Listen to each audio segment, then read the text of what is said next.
তাই ভাই, শপথের বিষয়ে কি আপনারা কোনো আনুষ্ঠানিক কোনো সিদ্ধান্ত নিয়েছেন কিনা?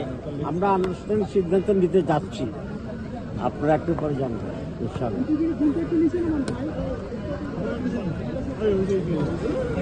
আপনারা কি বাইট পেয়ে গেছেন? পেয়ে গেছেন? জাকারিয়া ভাই, জাকারিয়া ভাই একটু আপনার তারা সংস্কারের প্রতি অবহেলা করেছে।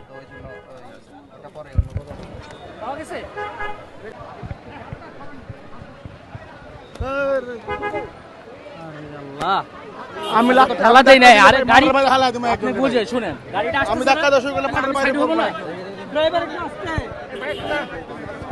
অমর্যাদা অসম্মান থেকে আমরা ঊর্ধ্বে উঠে সকলে সম্মিলিতভাবে ঐক্যের ভিত্তিতে বিশেষ করে জাতীয় চেতনা, আমাদের 24 আগস্টের আন্দোলন, সেখানে আমাদের যে প্রত্যাশা ছিল সেই শহীদ এবং আহত পঙ্গুত্বদের চেতনা যেন আমরা লালন করি এবং তার ভিত্তিতে যেন একটা দেশ আমরা সামনের দিকে এগিয়ে নিয়ে যেতে পারি, তাহলেই আমাদের জুলাই অভ্যুত্থান অর্থবহ এবং সফল হবে।